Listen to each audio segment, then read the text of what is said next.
Again, good morning and welcome to today, which is October 22nd. We're doing chapter 16 for Physical Science 1. And the topic of today is going to be basically mixtures and solutions. So we're going to go through that and hopefully finish everything today. And again, we will have an assignment at the end of the day. Okay. Any questions before I switch to the PowerPoint? No? Okay.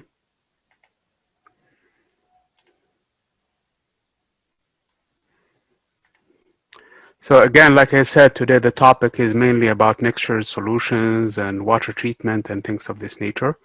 So we're going to talk about that. And we're going to classify, first of all, matter into two basic groups, namely pure and mixture. And we'll find out that mainly everything is actually a mixture. Most of the matter that we see before us is actually in a mixture state. Again, we'll talk about solutions and solubility and soaps and detergents and hard water, what we mean by that and how to soften it, and the purification of water and wastewater treatment, that is. Okay. So somebody put something.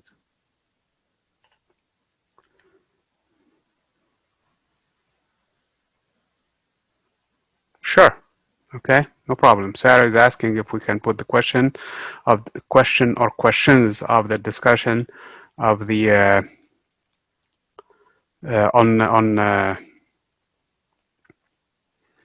the chat session. The only trouble with that, of course, is the people who are watching us recorded. They don't have access to that, but there is nothing you can do about that. So if you guys are watching this recording later, if you are confused about the question, again, you can ask, you can send the question, the request, but please be specific. I know that I had some requests in the past from people who watched the recording, and they were asking a general question, which honestly, initially, I didn't know what the question was. So when you're asking about specific class, specific date, especially 2 weeks from today, a week from today, and you ask a question about it, please be specific to the date and the question of its nature exactly. I watched the recording so-and-so, and in the recording, you mentioned something that we can get from the chat. I was not live, so I didn't have access to the chat. Can you please share with me that thing? That way, I can go specifically and look up at the resource and give you a quick answer. Otherwise, I'm confused and I don't know exactly what you're talking about. So please be specific in your questions for those who are watching me recorded. Those who are live, of course, they take full advantage of the situation. They know exactly what's going on. Hopefully, okay, if you guys don't know, please do ask too, okay? Okay, so let's continue. Thank you, Sarah, for mentioning that, because I had a point in mind also to mention about the other issue. Okay. So again, like I said, pure substances are materials consisting of basically one type of element or compound, one of the two, okay? Either an element, for example, hydrogen or oxygen, or for example, a compound such as, for example, NaCl. So one of these two only, no other thing. So of course, that's an ideal situation, and that's why most materials, as I mentioned before, come in mixtures, okay? Mixtures, on the other hand, are a collection of two or more pure substances. You have to understand one thing very, very important. In a mixture, there is no chemical bonding between the different components of the mixture, okay, in the collection. Because if it is, then it becomes back to a compound, okay? So this is a physical process, not a chemical process in a sense, okay? But this presence, the fact that they have these mixtures, can present some advantages in terms of their chemical reactions and in terms of chemical properties. So they can be separated again by physical means. You don't have to, basically, you can separate them either by temperature or motion or other mechanisms that you can, or let them stay for a long time so that the ones with the more mass, they can deposit, and the ones that are less massive, they can stay afloat. We're going to talk about the types of mixture. There are two types, basically, homogeneous and also heterogeneous. And depending on which there is a possibility to treat one or the other to separate them. Okay. So again, this is an example of a mixture. You have sugar and you have coffee.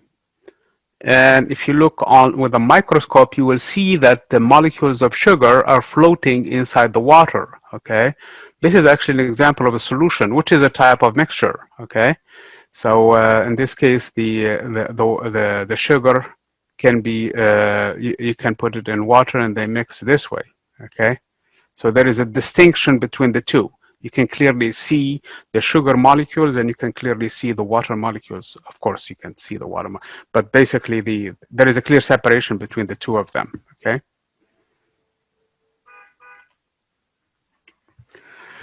So again, this is the classification.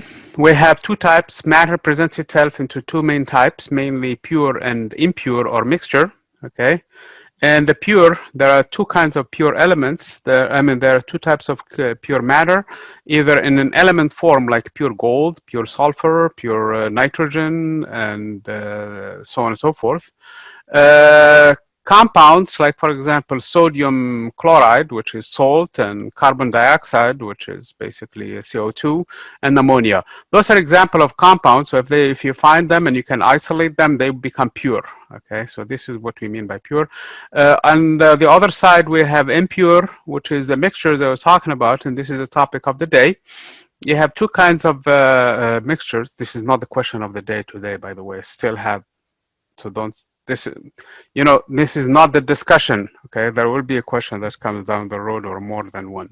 Okay, so again, we have two kinds. We have homogeneous and we have heterogeneous mixtures. Okay, in the homogeneous, we have, for example, solutions. When you have, for example, air, or a pure air, that is, okay, because air could have some dust in it and becomes impure. It becomes something else. Okay.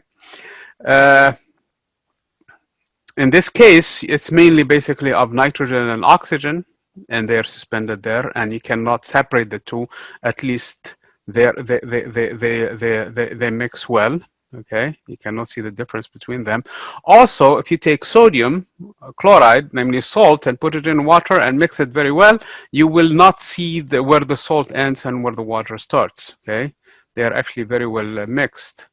Obviously, if you put too much salt in the water, you will start to see deposits of salt on the bottom, and those two, they separate. So that's not what I'm talking about in here. Okay. Again, white gold is another example, which is basically pure gold and palladium, or that's the composition of this solution. So those are basically what we mean by homogeneous. Also, we have suspension. Suspension, it mixes both of them. They have the same phase. Both of them are liquid, actually. And this is what we mean by homogeneous, is that the components have the same phase. If they are, for example, liquid, or if they are gas, or if they're solid, like the case of white gold, for example. Okay, both of them have the same, are in the same solid or liquid or gas state. Okay, same state. Milk, on the other hand, it's made up of two phases. You have water. Okay, that's the main component, but you have also solid proteins, okay, suspended in water. So this is a suspension. You have also blood, for example, water and solid proteins, and you have also fog, which is made up of air and tiny water droplets. That's what fog is. Okay? Today is a foggy day, so that's exactly a good example to look at it, okay? Heterogeneous mixture is actually when you have two different phases that you can clearly separate, okay? Like, for example, sand and water, you can see where the water is and where the sand is. Oil and water, sand and salt, for example, dirty air when there is dirt in the air, you can clearly see the dirt, and there are different phases and they're mixed together, and you can macroscopically see the difference between the two. So this is basically the classification of matter into two main groups, and each group is divided into its own subgroups. So that's basically what we're talking about in here. So again, pure materials consist of only a single element, basically, or a single compound. Okay. Impure materials consist of two or more compounds or elements. Okay. Mixtures may be, again, heterogeneous or homogeneous, okay? One of the two. Homogeneous is being in the same phase. In the different components can be seen as individual substances. That's what the heterogeneous is, okay? In homogeneous, the composition is of the same throughout. So you can clearly see if it's liquid, it's all liquid throughout. Here are some examples, okay? Granite, you can clearly see the different components in here in this heterogeneous mixture. In the snow globe, you can clearly see the snow suspended in the liquid that they have in there. And this is an example of a heterogeneous mixture, which is a pizza, for example. You can clearly see the different components. Or a salad, for example. Salad also is a heterogeneous mixture, okay? You can clearly see the different, where the tomato ends, where the lettuce ends, and all of that things, okay? Air is an example of a homogeneous mixture. Not the balloons, though. Don't look at the balloons. It's the air. Mainly you have, in this case, nitrogen, the main component, and followed by oxygen. And they are mixed together, both of them in the same phase. Clear water, in this case, it's also a good example. It has all kinds of other minerals in it suspended too, or no, I'm sorry, minerals. Yes, salt and things like that. That's the main component of the added to water and the seawater. And white gold, both of them. So again, these three are solids. I mean, this example in here of a solid mixture of two solids. And in here is an example of a liquid, albeit in this case, the salt is not liquid when you put it in, but when it dissolves, it becomes part of the liquid. You cannot see that there is a difference in phase.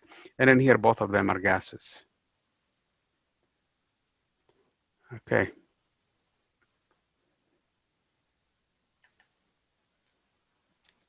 Homogeneous mixtures, again, they're solution, all compounds in the same phase, okay? So when you have, this is what the solution is. So a solution is really a special case of a mixture, okay? So it's a mixture where the components are in the same liquid phase usually, okay? So suspension, on the other hand, is a different components in different phases.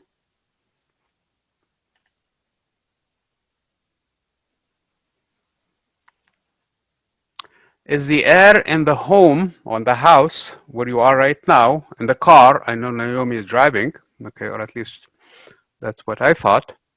Okay, is it a homogeneous or is it heterogeneous mixture?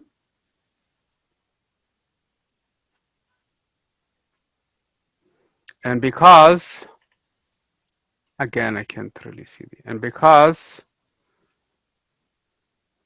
Sarah, Naomi thinks it's B. And because, either one, why? So I have different opinions. Somebody thinks it's B because of the dust particles in it. And somebody else thinks it's a heterogeneous because it consists of different types of molecules.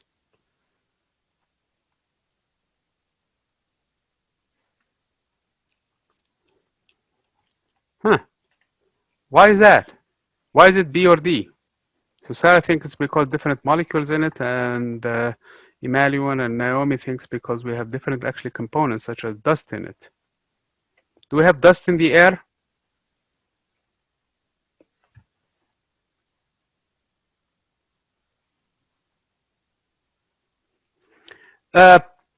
Again, the molecules, Sarah and everybody else, so that we are clear, as long as this molecule is basically, like for example, in the case of pure air, basically, where we have it mainly nitrogen and oxygen, those are different molecules, you're right, but that's actually a homogeneous mixture in this case, both of them. You cannot separate them. You cannot see where the hydrogen ends when the oxygen starts. In the case of B, for example, where we have actually dust in it, so in addition to those different molecules, so it's still true what you said, but we actually have a different phase in it. So it's actually a heterogeneous mixture because of the fact that it has different phases in it, namely the dust. Does this make sense to you a little bit, Sarah? And anybody else who had that doubt also? Okay, very good. Okay, so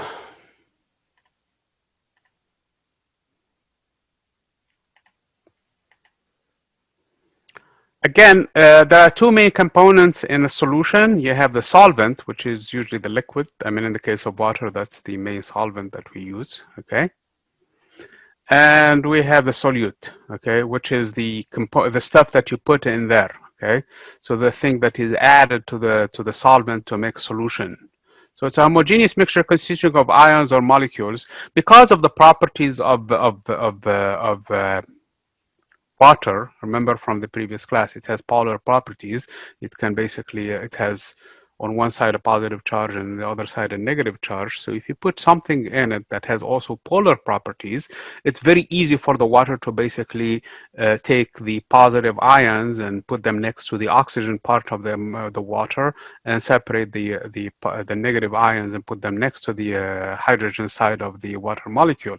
So that's the property basically of how the solution works. That's why water is actually a good solvent, because it has this polar property and it can separate the materials mainly that have this polar properties also very easily, and basically surround them, and it can be used also for cleaning too because of the same property, because you can separate things and remove them from the surfaces. So again, we have two kinds of components. We have the solvent, which is really the main solution, the main liquid basically that you use most of the time. It's water.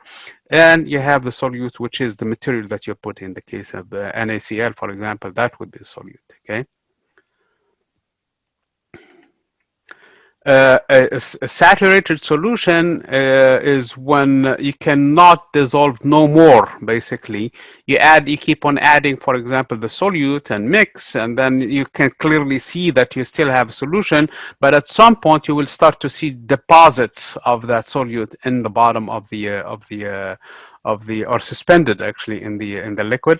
So at that point you say, oh, I reached the saturation. This is saturated. You can't add no more to the solution to keep it solution. You have now made it into a different kind of mixture, which is not probably what you had in mind. So this is not the solution that we talk about. So the solution is a special case where the two mix comfortably, and there is no deposits, there is no suspended kind of, at least from the solute into the solvent, okay?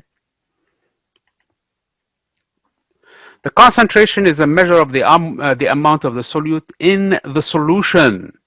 So you take the solution now, which has two things in it, which has the solvent plus the solute, and you take the amount of the solute and see how much it is versus the entire solution, okay?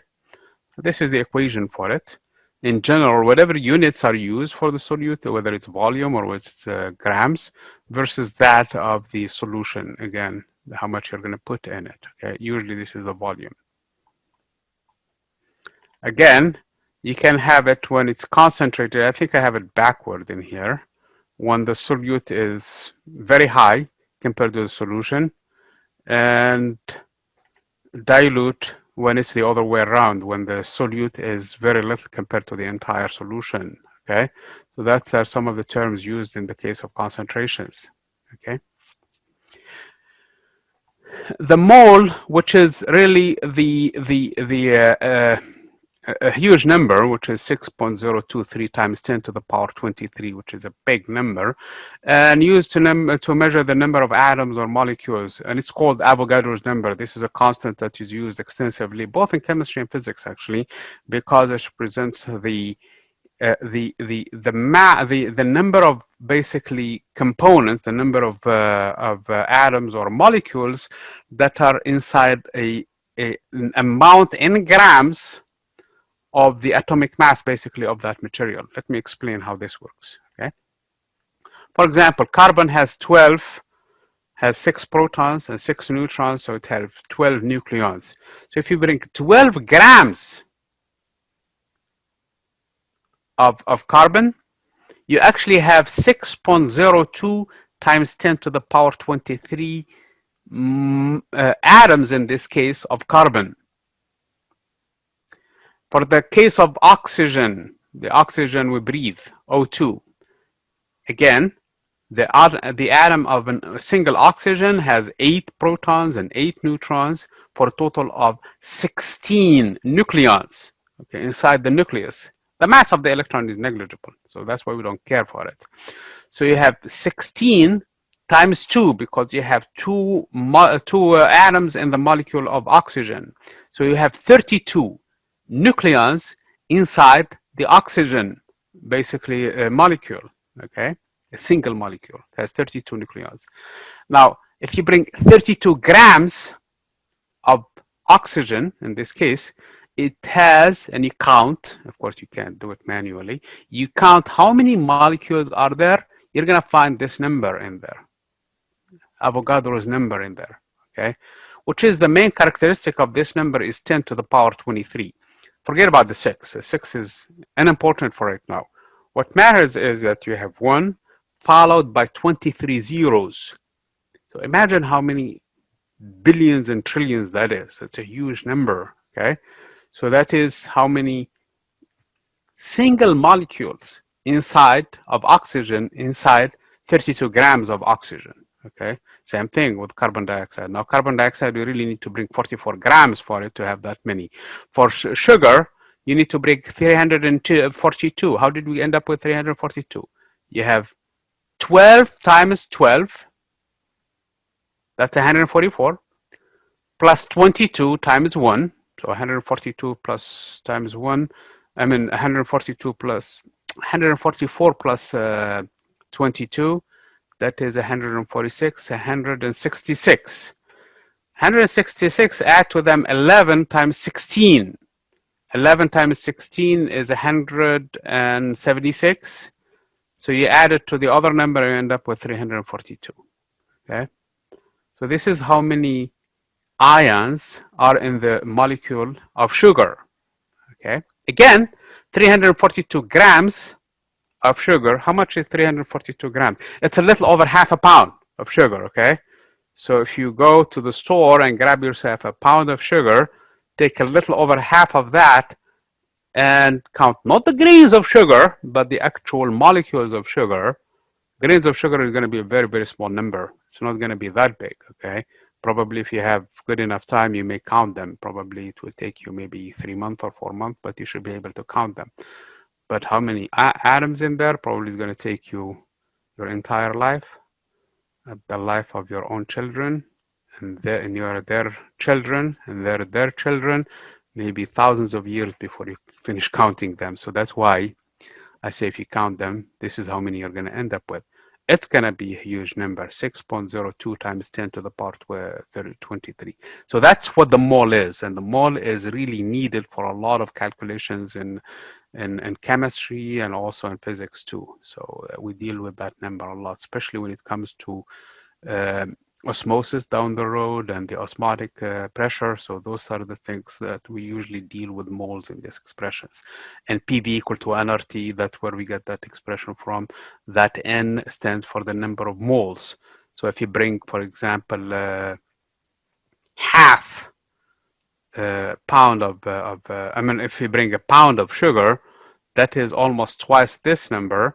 So if in the expression, you're going to put 2 instead of just n equals to 1, okay? So that's what the expression is usually in when we're dealing with problems like that. So again, if you take 342 grams of sugar and you put it inside a liquid in this case, which is water, you will have 1 mole per liter. If you take 1 liter of a liquid water, for example, so you'll have exactly 1 mole per liter. If you like, it's 342 grams per liter, okay? So that's the concentration now of sugar, okay? It's 1 mole per liter. So we can use the concentration now in terms of moles. Okay. Water H2O has a formula of 18. That's because you have, again, 16 for oxygen, 2 times 1 for hydrogen, for a total of 18. How many moles of water are there in 18 grams of water?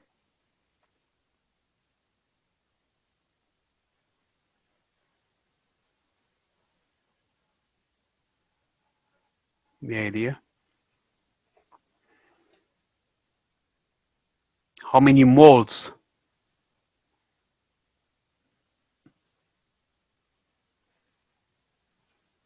Any suggestions?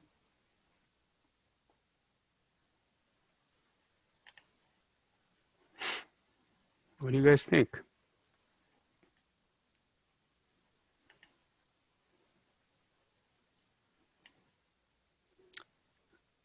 Emmanuel thinks it's 1 mole. Does anybody else? Okay. Remember, so that we're clear on this, we have 18 grams. And ions, how many, I'm sorry, nucleons, how many basically protons and neutrons? They are 18. So if I bring 18 grams, let me go back to the example that we had before here. So 12 grams of carbon is 1 mole. 32 grams of O2, because I have this many number of them, it's actually 1 mole. 42 grams of CO2 is actually 1 mole. Because if I count the molar mass in here, I will find they have 12 plus 2 times 16, that's 32 plus 12 is 44. 44 grams of CO2 must be 1 mole. Okay. Again, I counted the number, the molar mass of this molecule for the sugar, and it turns out to be 342. 342 grams of this sugar is actually 1 mole. So the question now is, if I calculate the same thing for H2O, I have 16 plus 2, that's 18. 18 grams of water is how many moles? Okay, Naomi thinks it's 1 mole. Emmanuel thinks it's 1 mole. Sarah and Joshua, do you think you can change your minds now?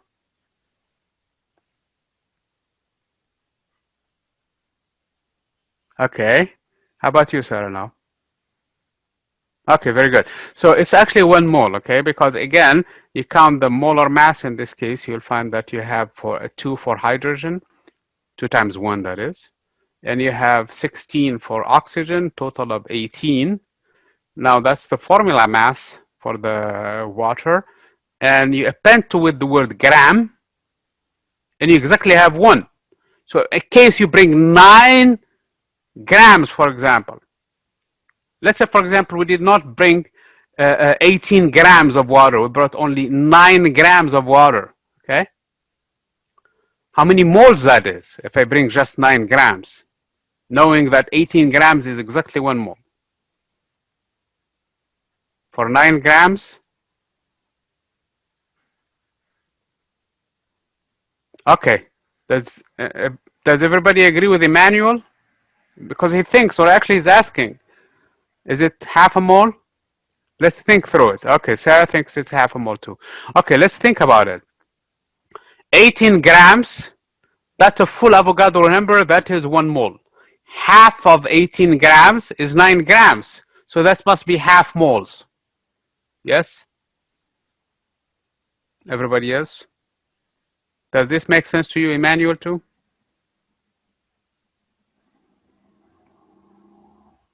Okay, so that's correct. Now here is the question of the day.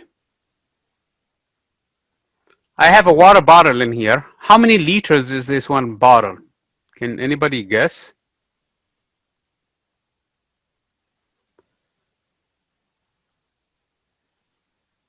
How did you know, Emmanuel, it's 1 liter?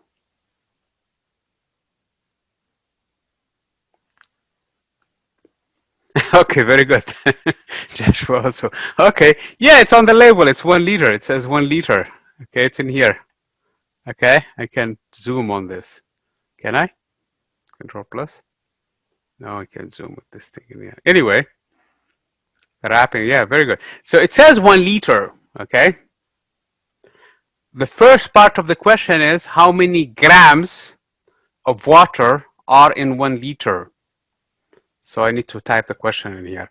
How many grams of water are in 1 liter? That's the first question.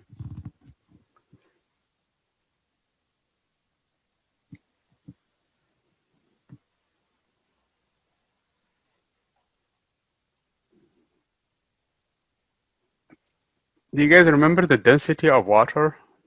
It's a good rounded number. We talked about it a long time ago.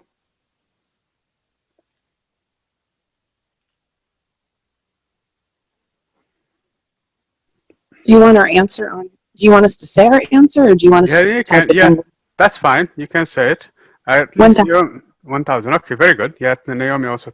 So we have 1,000 grams. That's because the density of water is 1 kilogram per liter. Okay, that is basically what we know. So if you bring 1 liter, this one weighs a kilogram, 1,000 grams. You guys are correct. Because the question was how many grams. So the answer is 1,000 grams because the density of water is 1 kilogram per liter. So that is, now the second question is how many moles that is. How many moles of water in this bottle? So the first question you guys answered it, which is 1,000 grams. The second one now requires some calculations to find it. You ready for the answer? Go ahead. 55.556. Does anybody else agree with Sherry? She thinks it's 56 moles. I'm not gonna write 55.555. I'm gonna. Do you mind if I write it 56? Go right ahead. It's your class. No, actually, it's rounded up because it's 55.5, so we round it to the nearest whole number, so it's 56. Does everybody understand where we got this 56? Basically, what we did in this case is I have 18 grams, 1 mole. I have 1,000 grams now. 1,000 divided by 18 should be 55.5555 or whatever. Rounded up, and it's going to be 56 moles. Does this make sense to everybody?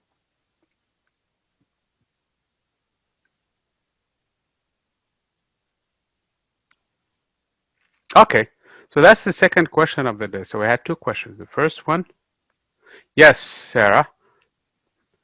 Okay, so again, so yes, okay.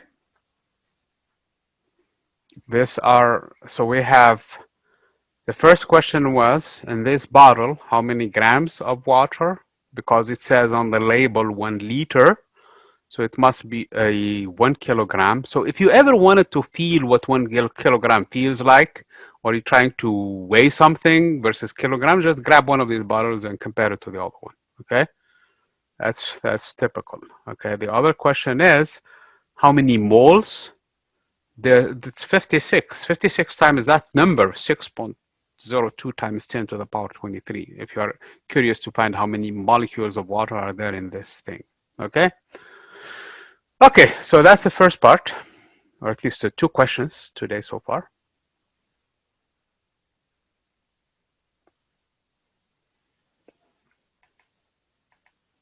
Okay, here is another question. Okay, this is not the question of the day. Okay, this is not for the discussion later on. How many grams of water, H2O, are in 2 moles of water? This should be easy enough, hopefully. If I have 2 moles, how many grams that is?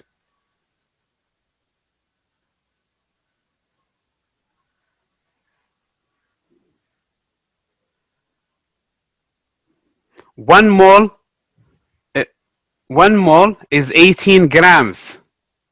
Okay, 1 mole is 18 grams. 2 moles is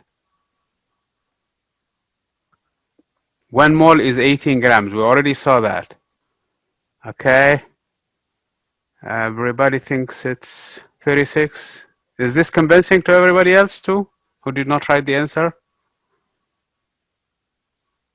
Because 1 mole. Okay, very good. I'm glad to hear that. Okay, so it's the correct answer, 36 grams. Okay.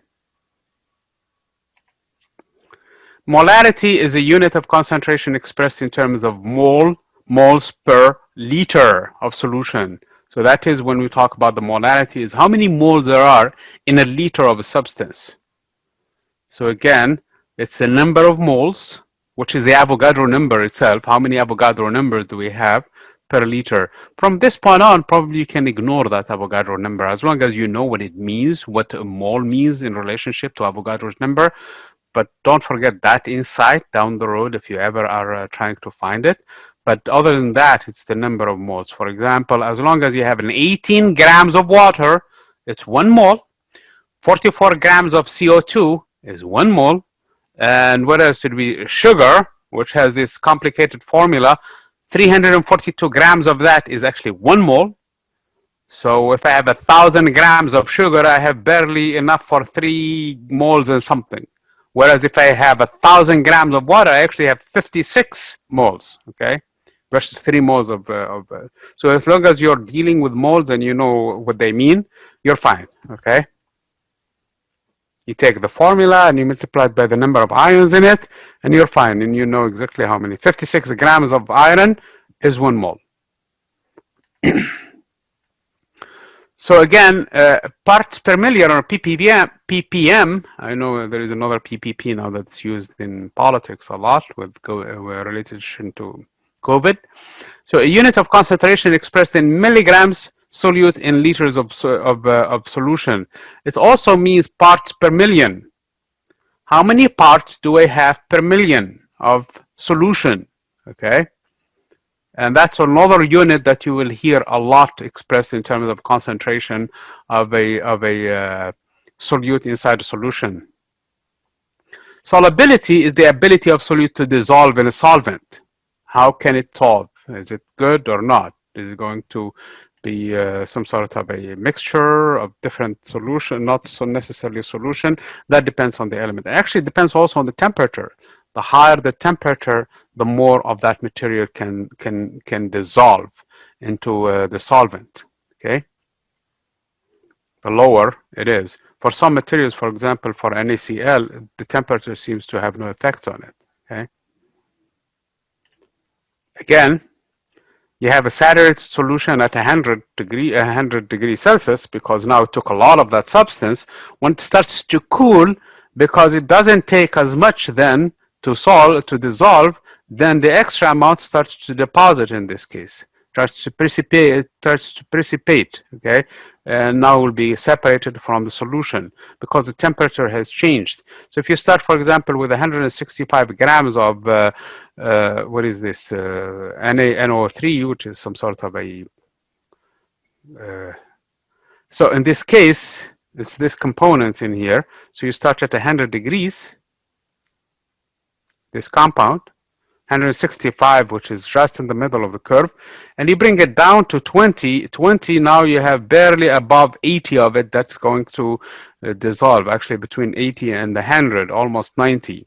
As a matter of fact, you will have 87 grams in here is going to be in the solution. So how much is left? 87 subtracted from 165 will leave you by 78 grams that has precipitated in this case into the out of the solution. So here is a question.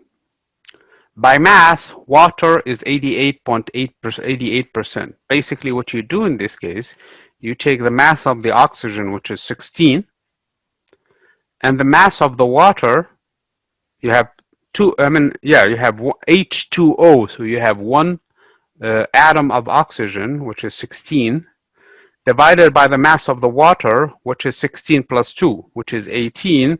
So if I do the algebra and I'm careful enough doing this math, so 16 divided by 18 should be 88.9 or 89%. Okay, practically 89% oxygen in water. So the question is, oops, I'm sorry. Did I switch to another PowerPoint? So the question is, why can't we breathe water? It's mainly oxygen.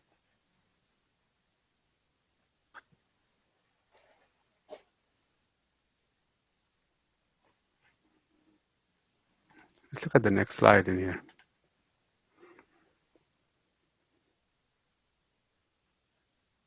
I'm sorry, did I put this only to Let me put it to everybody. I put the formula in here.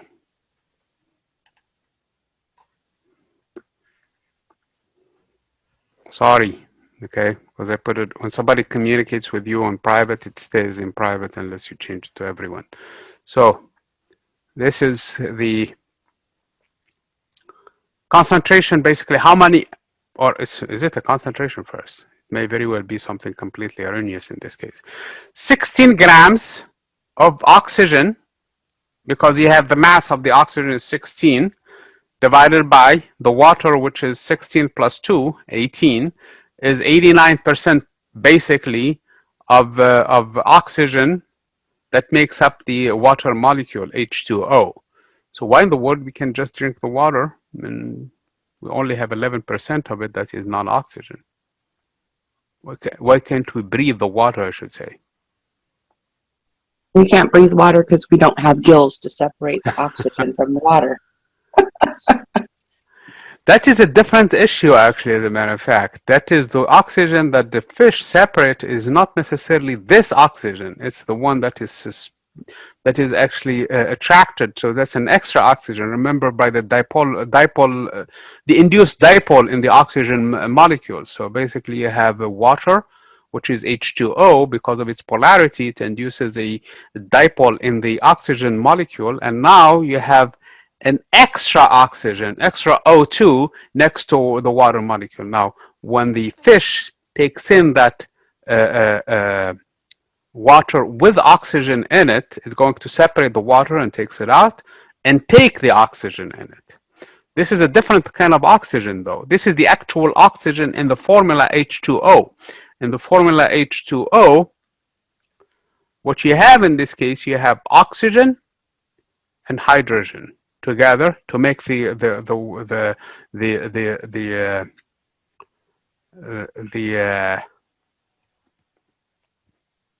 water molecule, versus H2O plus O2 for the fish. This is what the fish does. It takes actually this kind of mixture and separates the oxygen from the water and takes in the water. We don't do that. We're talking about pure water now. Why can't we drink it? That's the third question of the day. So this is part of the discussion again, okay? Because we can't breathe in the hydrogen. Have you ever tried this in a party? Taking in is it helium? Helium, I'm sorry. Okay. Okay. So the question is, why, since water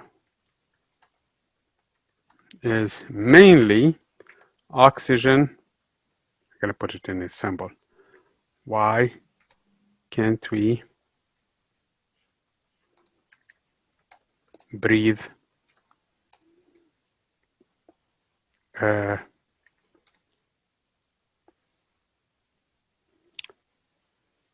water?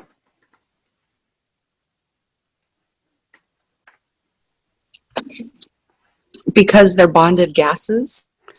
Yeah, Two because hydrogen and one?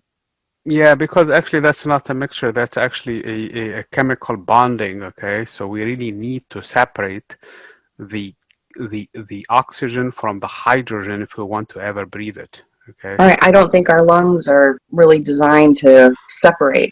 Yeah, we need to probably have some sort of a different process, because now we have hydrogen and oxygen chemically bound. They are not physically attached to one another. They're actually chemically bound into one another. So we really have to separate them in order to get the oxygen. The oxygen we breathe is actually this oxygen. Okay. This is the one we breathe. And this is actually what the fish also breathes too. So that's what the fish also takes too. Okay. Now, if we can get it in this form, we're fine. But we cannot do it in this form or any other form that is basically not in the O2 form. Okay, so that's why we cannot breathe water, because it's chemically bound to the oxygen, to the hydrogen in this case, and we really need to separate them first before we actually breathe it. So we're meaning that if we ever go to Mars and we find water in there, if we take that water and separate the oxygen from the hydrogen, then we can breathe that oxygen. Perseverance is going to land on February 18th, 2021, and it's going to land on a lake that we believe life existed there because it had water in the past and maybe even subsurface water right now. So that's what it's going to be looking for. That's the next rover that is going to land on Mars. Yes. Okay. So that's what Noam is saying, because it is chemically bounded and we can't separate oxygen and hydrogen. In order for us to breathe it, we really have to have the oxygen molecule by itself. Yes, Naomi? Everybody yes? Please be safe, Naomi. I saw you early in the car. Are you make sure that when you're typing, you're typing while you're stopped, you're not moving. Yes, I'm waiting for my mom and the sister in the car. Okay, very good. I want you to be safe, okay? Yes, thank you. Okay. Okay, so soaps and detergents have both polar and non-polar properties, basically. So what they do in this case, they have two parts: part that is going to be attracted to the water side, and a part that is going mainly to interact with the non-polar materials such as oils and things like that. So when you have soap, it has two components, two sides to it, basically. Part that is attracted toward water, which is hydrophilic, basically components, and a part that is basically attracted to the oils or non-water, which is the hydrophobic, basically component in it. So when you put the soap in with anything, the part that is attracted to dirt, it's going to basically take the dirt and with it. Now, when you add water to it, it's going to basically all of it go around and wash out. So that's how soaps work, okay, in general. And again, it's kind of a mixture in this case. So soaps and dish have, so non-polar parts attract to the grime, to the dirt, okay? And polar parts attract to water. So in this case, you have actually the grime, in this case, it's attracted to this components of the soap, okay? And the other side to the water. Now, when you put it under a faucet, or when you're trying to rinse it away, that the whole thing comes out, basically. So that's how the soap works, okay?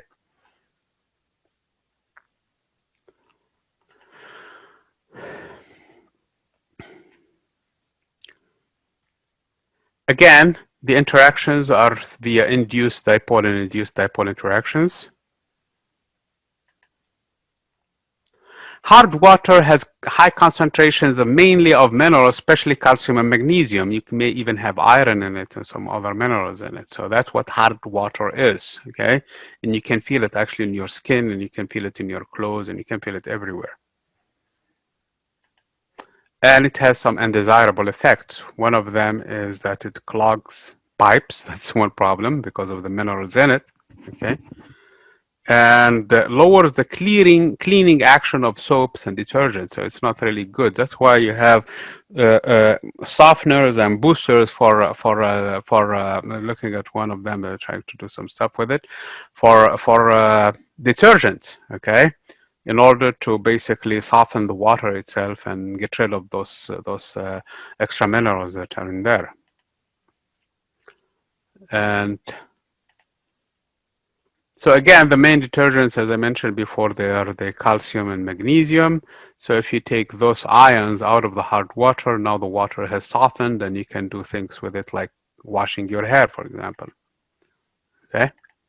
So what you do in this case, you add additives to the detergents themselves.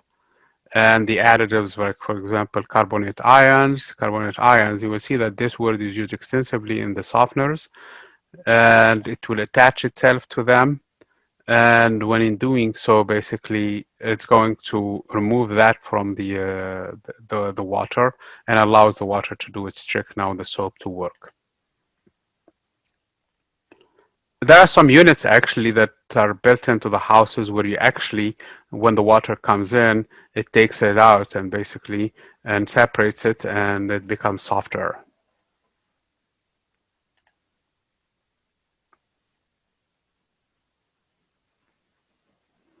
So the purification is another process. This is not like the softening of the water. Basically, what you do in this case, you remove dirt and particles and bacteria from the water.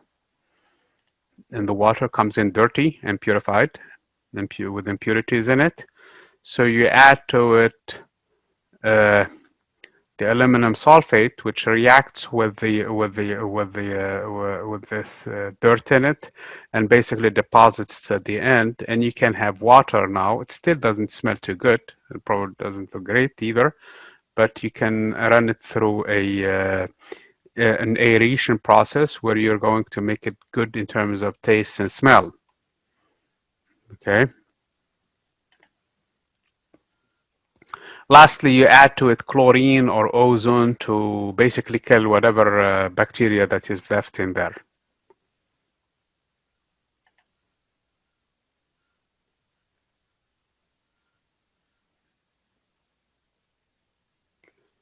The aeration in this case is just to do the smell and the taste, so that is not one of the processes of disinfecting water. All the others are actually good enough to do these things, including boiling, by the way. Now, purification is basically making water purer for consumption, and for example, seawater, you can remove the salt from it and becomes good enough for drinking water. Okay. And what you do in this case, you use a reverse osmosis. So what is we're going to talk first of all about the distillation. So the distillation, basically what you do, you take water that is salty and you expose it to a high amount of heat. So it's going to boil. And as it boils, you're going to collect the water now because the salt stays in the bottom and the water rises. So you're going to take the water now in this bottle and you're going to drink it. So that's one way. The osmosis, on the other hand, is a different process where you have a semi-permeable membrane in this case that will allow the water molecules to pass through them and not the solute, in this case salt, for example, that you wanted to pass through them. That's why they are semi-permeable. Okay, so what you do in this case, you have the salt water on one side and you have the fresh water on the other side.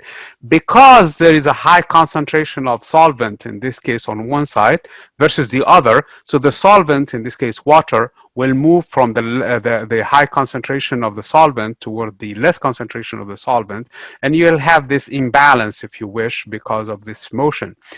And this motion will continue happening as long as there is an imbalance in the solvent, basically, in terms of the concentration. It's only going to stop when the pressure of this height is going to equate the atmospheric pressure, basically, on the other side. So at that point, that's it. It's going to stop no more because there is the atmospheric pressure in here on both sides too. Okay. So the concentration in here will stop, and this is what we call the osmotic pressure. By itself, this is the process will stop as is, because you have a semi-permeable membrane in here. So what you do in this case, you exert an actually external pressure, so you are going to add a force to it on the other, force divided by area, and that is going to push only the water, because remember, this is semi-permeable, only the water can move from the other side. The solute in this case stays on this side. So the only thing that is going to be forced to move the other side is the purified water. So this is one way of purifying water using the osmosis pressure, or osmotic pressure is called. Screening is another way of actually treating water, wastewater that is, and that is by removing large and soluble items in it. So these are large dirt inside the water, okay? And it's usually considered as a primary treatment because you have other kind of treatment to remove the smaller parts of the soluble into the water until you, at the end, you will have a good enough water that comes out of it, okay? Again, secondary treatment aerates the water to make it again smell good and to make it also taste well. And usually a treatment also for filtering the water at the end. So this is basically a diagram on how that is.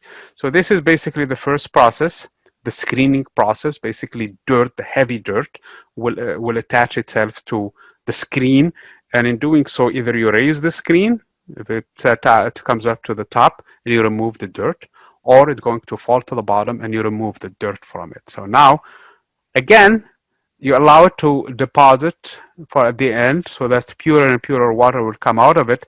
And then you have this sludge again, which is really solid waste that you're going to get rid of it. And at the end, you're going to add the chlorine to kill whatever basically bacteria that is left in it, and it becomes good enough. Does anybody of you taste chlorine in the water sometimes?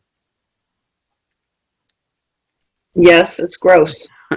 Chlorine actually is necessary to treat the water. Otherwise, I know it probably doesn't taste the greatest, but it's actually good. It's necessary. And it burns your eyes when you swim underwater. Oh no! Don't do that. Don't have a lot of chlorine in the swimming pool, though. Okay, it has some counter. It's not good. Okay, so this is another way of treating wastewater. So we had 3 questions for today. So I hope you guys remember them. The last question about the water, why can't we breathe it? And the second one dealt with that water bottle mainly, and that is how many grams were there in that bottle, because the water bottle had 1,000, has a liter. So using the concentration of the water, the